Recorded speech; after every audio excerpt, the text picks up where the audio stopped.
incursions over restricted nuclear assets. We've actually had some of our nuclear capabilities disabled by these things. Now, this entire subject, frankly, makes some people very uncomfortable.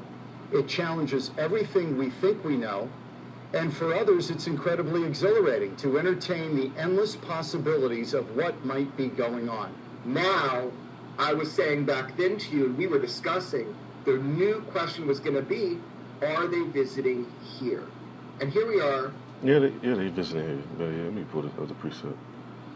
Get this other precept real quick, man. They've been visiting. It's on record too. Esau got it on record too. They just want to play stupid right now.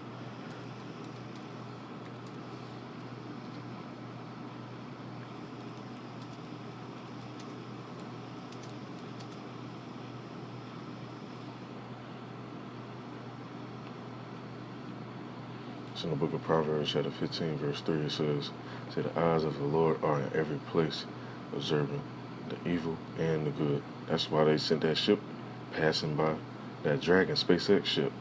They up there beholding everything. So wherever Esau try to go at, they not hiding nowhere, man. They can't get away. Let me see. There's another precept I was thinking about too.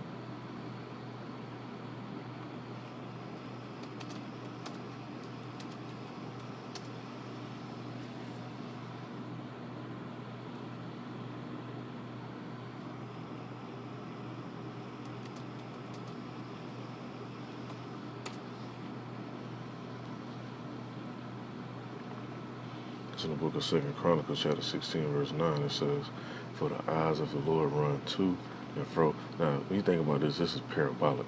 Yeah, eyes ain't got no feet, but the angels do though. It says, for the eyes of the Lord run to and fro throughout the whole earth to show himself strong in the behalf of them whose heart is perfect toward him. Herein thou is done foolishly. And it just goes into something else, another story. But his eyes of the angels, that's who go see what's going on and take the messages back up. That's who send the prayers up before him.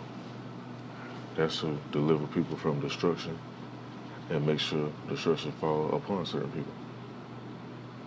It's a chain of command, so to speak. I mean, it's another precept I want to go into as well. All right, here we go. Now the guy was talking about how fast these vehicles move. That's why these vehicles move that fast like that. It's in the book of Ezekiel, chapter 1. It says in verse 21, it says, when those went, these went. And when those stood, these stood. And when those were lifted up from the earth, the wheels were lifted up over against them. For the spirit of the living creature was in the wheels.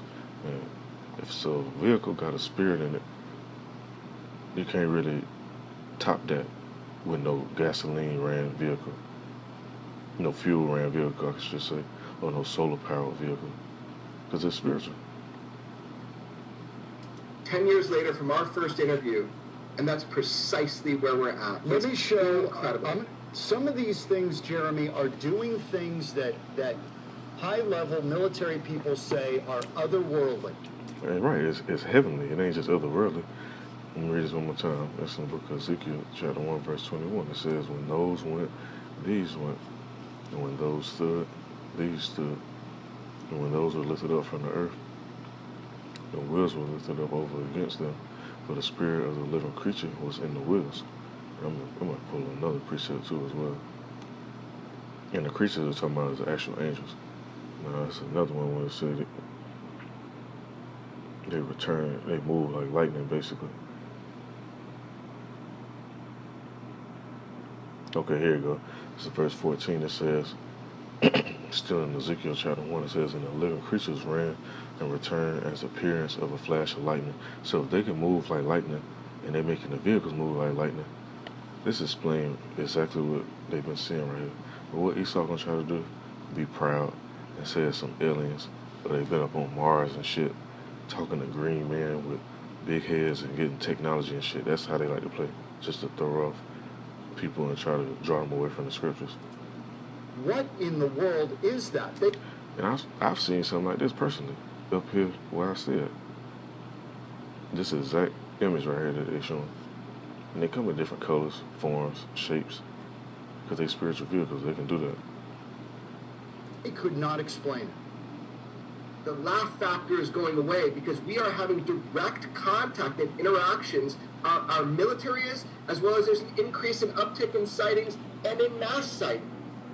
UFOs have been part of human experience since the beginning of recorded human history. If there was a hostile antenna, I'm thinking we probably know about it by now. It seems more like a performance, like a dance, like a I see you, you see me. Yeah, you're right. Let's go back to why they see you. What they seeing you for.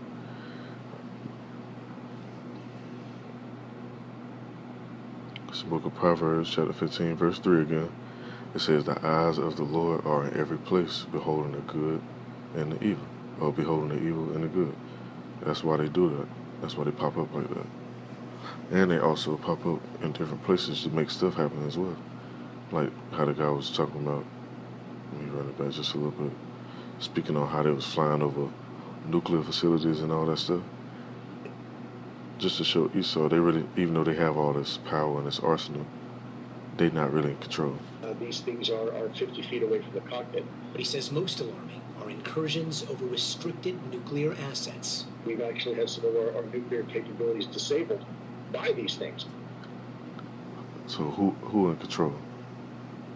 Let's go into who in control. I wasn't even gonna pull this preset, but just popped in my mind real quick.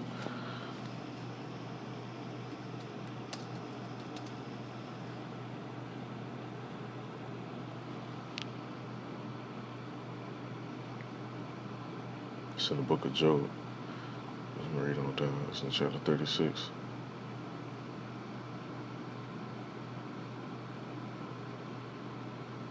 See exactly where I want to start at.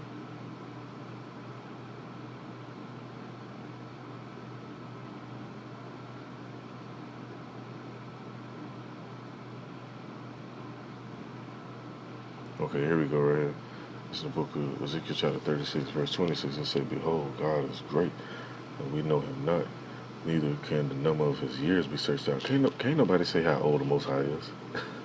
It says, so he maketh small the drops of water, and they pour down rain according to the vapor thereof, which the clouds do drop, and distill upon man abundantly. Also can any understand the spreading of the clouds, or the noise of the tabernacle? Who can really understand clouds? Yeah, Esau, they try to name all these clouds, a nimbus cloud, a rhombus cloud, or whatever, a shelf cloud and all that stuff. Well, there's always something different. Every time they come up with something, it's something else extra. They say, behold, he spreadeth his light upon it, and covereth the bottom of the sea. Esau ain't been to the bottom of the ocean. They try to cap and say, oh, we sent a submarine down there. They ain't went to the deepest part of the ocean. They say, for by them judgeth he the people. He giveth meat in abundance. With clouds he covereth the light, and commandeth it not to shine by the cloud that cometh betwixt it. The noise thereof sure concerning it. The cattle also concerning the vapor. And they're going to some more. There's another precept I want to pull as well. Let's see which one.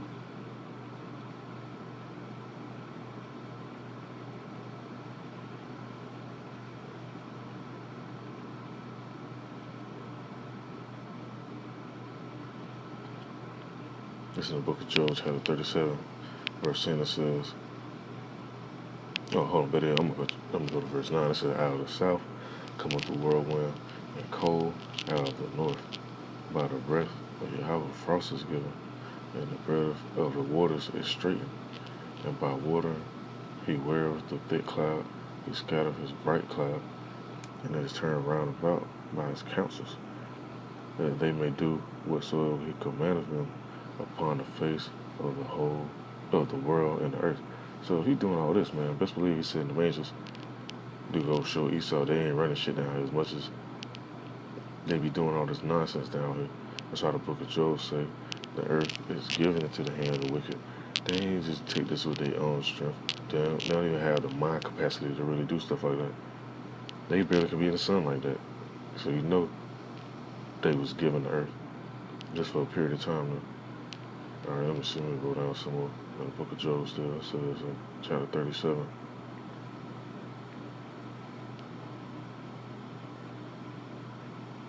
In verse 13 it says, he causeth it to come, whether for correction, or for his land, or for mercy. And it just goes on to it even more. I ain't gonna put all these preachers, hey, the book of Job, man, they break it down, proclaim the Most High's majesty, man. Who really calling shots, who really orchestrating stuff. Oh, you sit and meditate on this stuff, it make perfect sense when you see how stuff moving.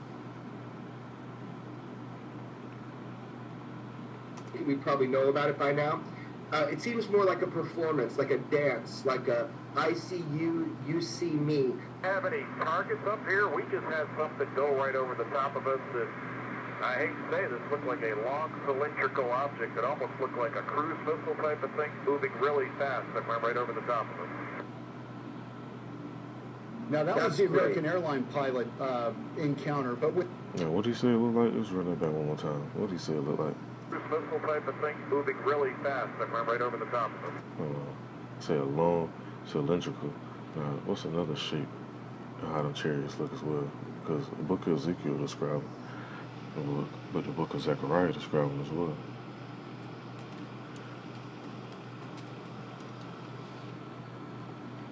In the book of Zechariah, chapter 5, verse 2, it says, "And he said unto me, What seest thou?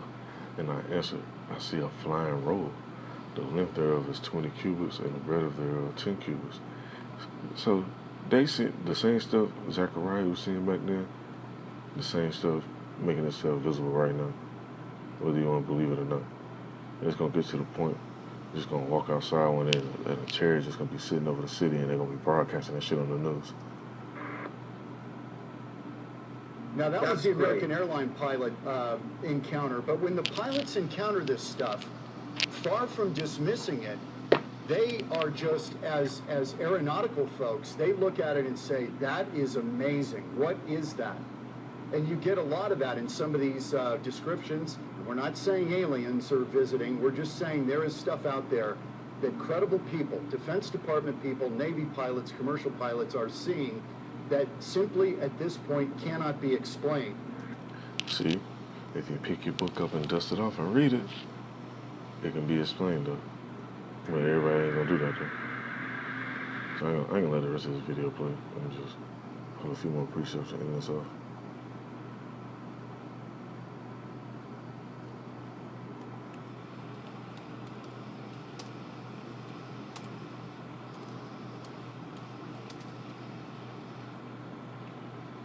It's in the book of Revelation, chapter 1. In verse 1, it says, Behold, he cometh with clouds, and every eye shall see him, and they also which pierced him, and all kindreds of the earth shall wail because of him, even so, among. You got people still playing games, talking about, you ain't got to speak on the Messiah or whatever and give reverence.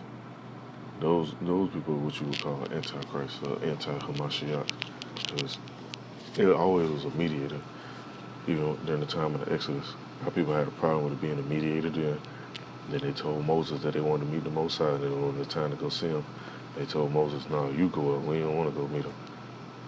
So what more now? But them same people that be talking shit, they gonna see Yahushua come back with them angels and them ships, and they gonna bug out, and they gonna be crying. Not crying for joy. They're going to be crying because they're like, damn, we fucked up this whole time. Yeah, people trying to tell us and let us know what's up and what's coming and what's going on. And we disregarded it. But at least they know what's coming. Look at them. They got videos of it. They know what's up. So I just want to bring this video out. I don't want to watch this out of edifying. And shalom to the left.